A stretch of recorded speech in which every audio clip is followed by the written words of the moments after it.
Chapter 223. The power increased fivefold. The golden ant gritted its teeth and then shouted loudly, "Punch!" On the other side, the werewolf was not to be outdone. He roared angrily and activated his most ferocious form, Infinite Body. Immediately, his entire body was enveloped in a blood-red glow, and a field of spiritual energy burst forth. Both of them charged at each other, their fists meeting in midair. It was a full-strength contest of physical power.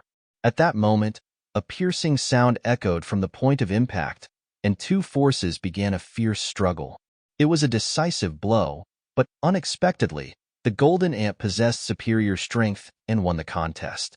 The enormous force blew back towards the werewolf, turning everything behind him into dust. The werewolf spat out a mouthful of fresh blood.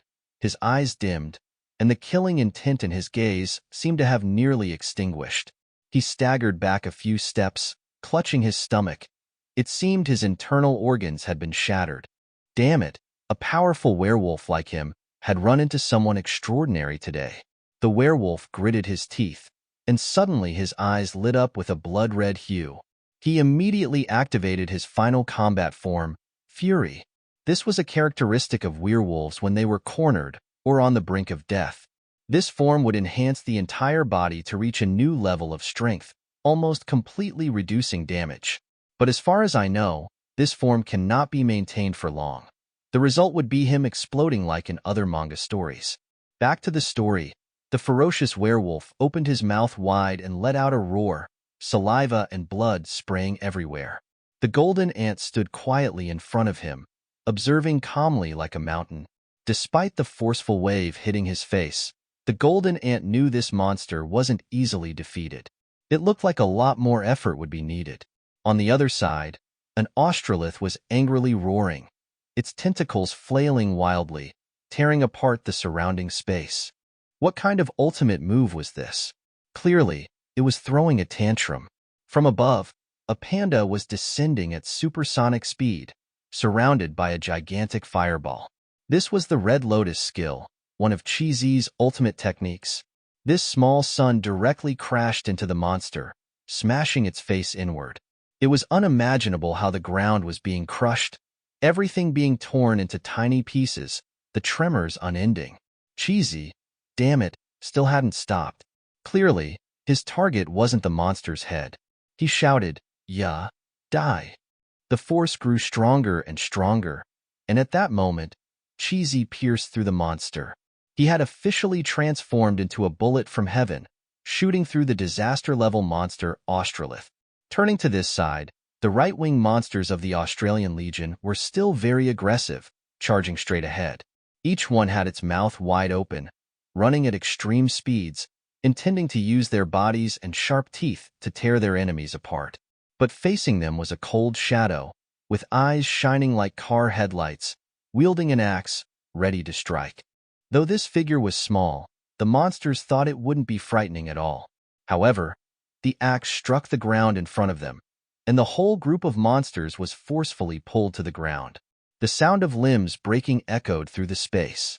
The monsters screamed in terror, realizing it was the power of one of Misty Mountain's main forces, the Demon Bull, with his gravity axe, successfully halting an enemy advance.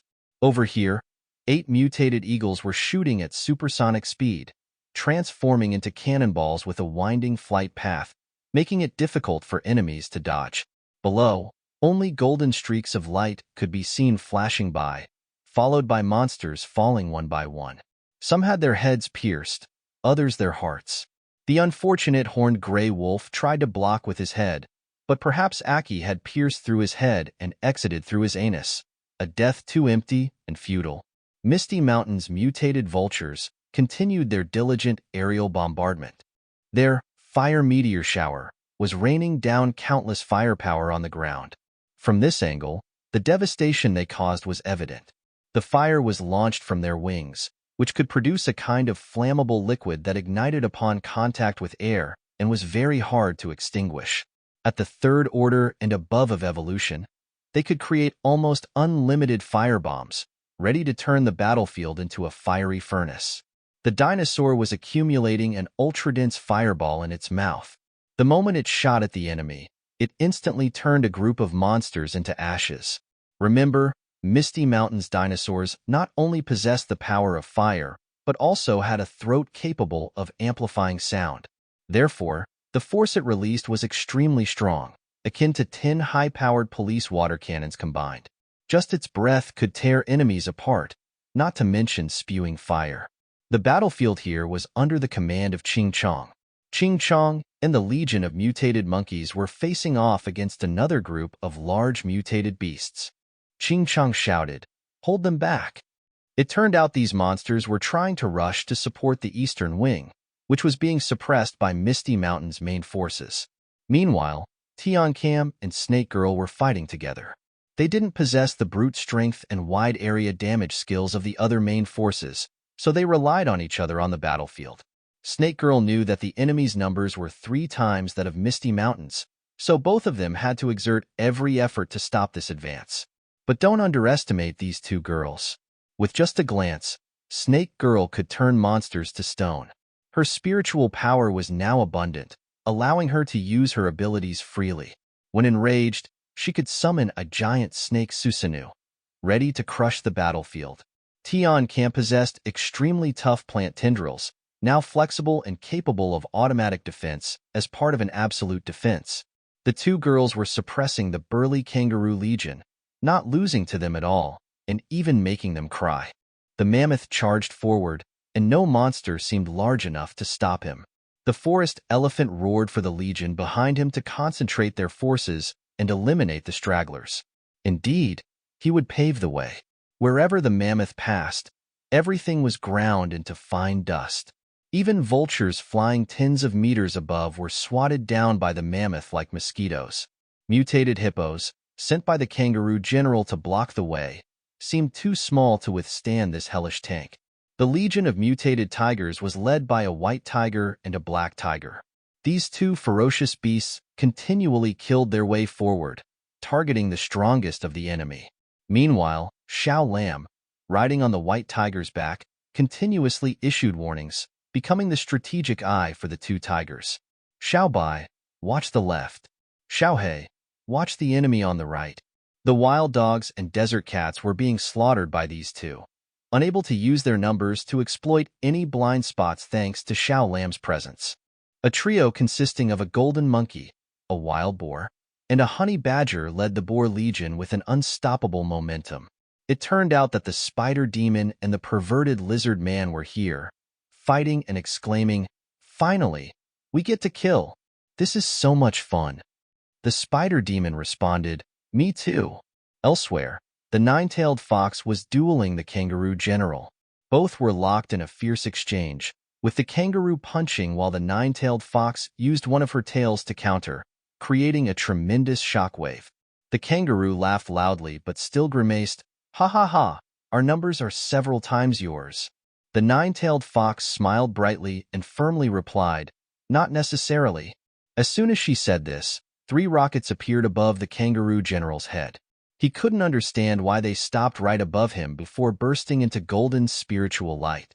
The kangaroo was startled, thinking there was an ambush due to the strong spiritual energy, but it wasn't. Immediately afterward, the spot where the kangaroo stood exploded, forcing him to jump forward to avoid the blast. However, his subordinates behind him couldn't react as quickly and were left smoking corpses on the spot. The fox mockingly said, "The whole world wants to defeat you." It turned out that offshore, countless human warships had entered the combat zone, even though they were at sea. These war machines had effective firing ranges of up to tens of kilometers, even hundreds of kilometers with certain weapons. A torrential rain poured over the area. In the downpour, the commander of the Federal China Force shouted over the radio, "Focus your fire accurately on the Australian monsters. Do not shoot the Misty Mountain monsters." Suddenly, the sea surface trembled, and then dozens of massive objects emerged from the water, causing the entire region to shake. Greenish-black tentacles swung up, slashing through warships, toppling many signal towers and anti-aircraft guns of the humans. Some ships were already sinking. It turned out that sea monsters had arrived, lining up in front, preparing to crush the enemy. They had been ambushing here for a long time, knowing that humans would come to reinforce Misty Mountain. Leading this sea monster army were the Oceanic Kings, the Sea Crab King and the Octopus King, towering like mountains, screaming horrifyingly. They had ordered their forces to rise and attack. The Kings of the Sea were directly confronting the naval branch of the 10 Nations Alliance. The commanders immediately recognized these leaders, intentionally blocking their advance. At this moment, it was a matter of kill or be killed, no retreat. Tentacles struck down, splitting a warship in half. Humanity immediately unleashed all its firepower, a torrential rain of bullets covering the enemy. But these monsters had thick skin and tough flesh, some even possessing solid armor. Human firepower was like mosquito bites on a lamppost. Therefore, helicopters in the air began launching hundreds of missiles. This time, the damage caused the monsters to roar in pain, boiling an entire sea area. The Octopus King immediately created a fireball, wanting to prove it could also attack from a distance. Indeed, a control tower of a warship was blown away. The attacked ship turned out to be from Vietnam, which had brought its entire naval strength to the grand battle. The commander, noticing a ship on the right losing contact, panicked immediately. Their destroyer had been boarded by some smaller sea monsters, intending to engage in close combat with humans. Such arrogance! The Sea Crab King was directly suppressing a large warship, trying to sink it with its strength. The ship was tilting and creaking, about to be submerged under the Crab King's overwhelming power. But life always arranges fateful encounters. A golden Susanoo punch struck the crab claw, preventing the Sea Crab King from carrying out its plan. It turned out to be the young chief with eyes shining like stars. The young man calmly said, "Last time, I let you escape, but not this time." The Susanoo behind him was forming, the face of an old man gradually appearing, seemingly some deity, along with an increasingly intense spiritual aura. Over the years, everyone had changed. Let's see how much stronger the young chief had become this time. End of chapter 223.